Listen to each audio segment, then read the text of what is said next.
Jadi ada 6 hal yang perlu Bapak Ibu guru pahami terkait triwulan 3 ini. Kami sudah rangkum berdasarkan analisis fakta, kemudian regulasi yang ada Bapak Ibu. Yang pertama, ini perlu kita garis bawahi bahwa sejauh ini tidak ada keterangan resmi dari pihak kementerian menyatakan akan pencairan awal bulan September untuk triwulan 3. Jadi secara informasi dari kementerian, baik dari admin Info GTK, kemudian dari media Kementerian Pendidikan, itu tidak ada keterangan Bapak Ibu bahwa akan cair awal September.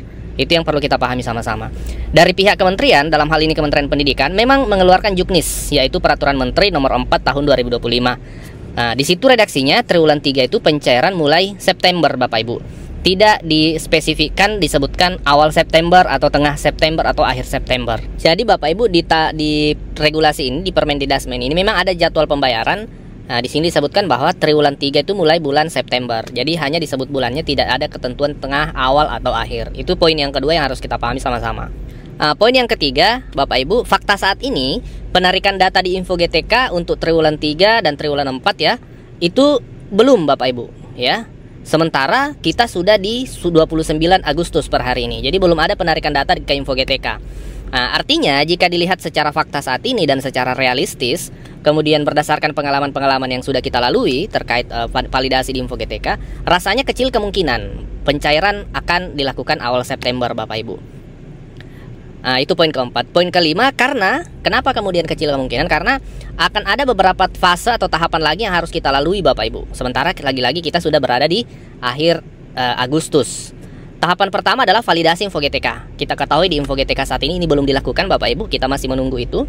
Kemudian setelah dinyatakan valid nanti, kalaupun sudah valid Bapak Ibu harus menunggu lagi pengusulan oleh Diknas. Itu kita kenal dengan kode 16 ya. Nah, kemudian ini biasanya membutuhkan beberapa hari ya, seperti itu. Karena biasanya pemberkasan ke dinas. Kemudian setelah dinas memverifikasi, kemudian berubah menjadi 07 atau menunggu terbit SK. Nah, di sini ini butuh beberapa hari lagi biasanya baru naik ke tahap 08 atau SK-nya sudah terbit. Nah, SK sudah terbit tidak lantas langsung pencairan pada hari itu juga. Ya, kita lalui beberapa kali penarikan data Bapak Ibu, pengalamannya seperti itu. Kita menunggu beberapa hari lagi atau beberapa waktu, kemudian baru ada pencairan kalau Bapak Ibu masuk di tahap pertama. Seperti itu. Ya, jadi sekali lagi realistisnya kalau dinyatakan pencairan di awal September rasanya kecil kemungkinan. Ini berdasarkan analisa secara fakta dan kondisi saat ini. Nah, rekomendasi kami Bapak Ibu, lebih baik Bapak Ibu saat ini fokus pada data di Dapodik. Pastikan semua data sudah memenuhi syarat validasi. Termasuk Bapak Ibu memperhatikan peraturan baru nih terkait beban kerja guru Permendikdasmen nomor 11 tahun 2025. Seperti itu. Jadi ketimbang memikirkan kapan cairnya, lebih baik Bapak Ibu pastikan datanya sesuai persyaratan. Kemudian ketika dilakukan penarikan data atau validasi data, Bapak Ibu datanya valid. Karena kunci utamanya di situ Bapak Ibu, valid. Meskipun Bapak Ibu sudah siap menerima transferan ke rekeningnya, tapi kalau tidak valid itu tidak akan bisa. Karena syarat utamanya adalah Info GTK-nya valid Bapak Ibu. Jadi rekomendasi kami fokus ke situ, seperti itu. Kemarin Bapak Ibu, beberapa waktu yang lalu dari admin Info GTK, dari admin di balik layar, itu memberikan informasi-informasi penting nih terkait panduan kita dalam memperhatikan data kita di Dapodik.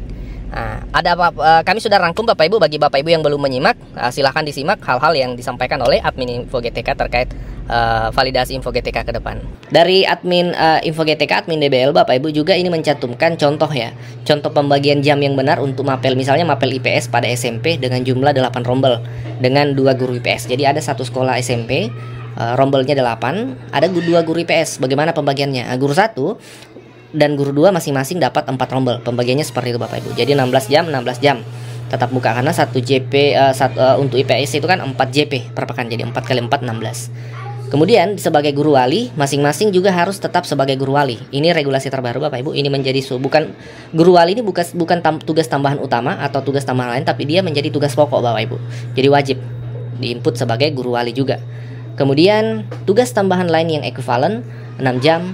Kemudian tugas tambahan lain ekuivalen 6 jam untuk guru 1 dan guru 2, sehingga masing-masing mendapatkan 24 jam Bapak Ibu, seperti itu. Nah, ini untuk guru yang 8 rombel. Bagaimana kalau hanya rombelnya ada 7 saja, sementara ada 2 guru IPS? Nah, maka salah satunya harus mendapatkan tugas tambahan utama. Nah, dan ini contohnya yang ditampilkan juga oleh admin Info GTK, admin DBL ya. Kita berterima kasih atas petunjuk-petunjuk yang diberikan karena ini memudahkan guru untuk memahami Bapak Ibu terkait seperti apa tugas tambahan. Nah, ini contoh pembagian jam yang benar untuk mapel IPS pada SMP dengan rombel 7 dengan 2 guru IPS. Jadi pembagiannya guru 1 guru 2 Bapak Ibu. Untuk guru 1 diberikan 4 rombel, itu setara dengan 16 jam kalau IPS ya. Ini simulasi bisa dikaitkan dengan mapel lain tentunya. Kemudian di guru 2 diberikan 3 rombel karena 7, 4 tambah 3, 7 rombel. Jadi guru 2 dapat 12 jam tatap muka. Kemudian masing-masing tetap diberikan sebagai tugas pokok guru wali karena ini wajib sebagaimana yang kita sampaikan tadi. Nah, untuk guru 1 diberikan tugas tambahan lain ekuivalen 6 jam. 6 jam Bapak Ibu. Jadi dia sudah setara 24 jam karena rombelnya 4 sehingga dia tinggal butuh 6 jam itu melalui tugas tambahan lain.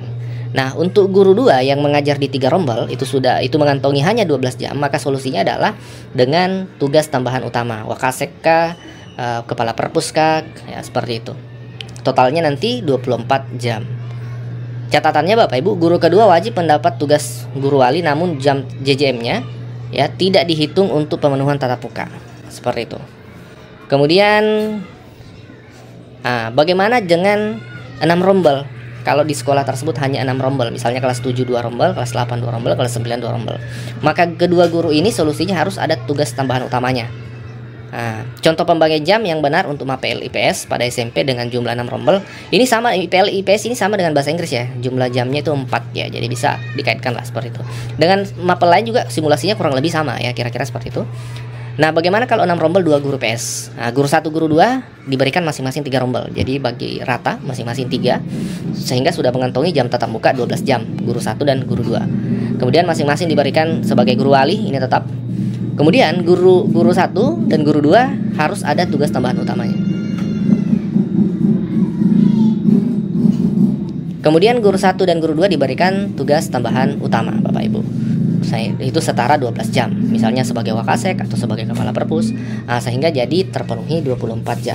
Catatannya, guru 1 dan guru 2 wajib mendapatkan tugas guru wali namun jamnya itu tidak dihitung untuk pemenuhan tatap muka Bapak Ibu, seperti itu. Nah, ini simulasi dari admin DBL, admin Info GTK, bagaimana kalau ada 2 guru mapel di sekolah itu sementara rombelnya ada 8, 7 atau 6.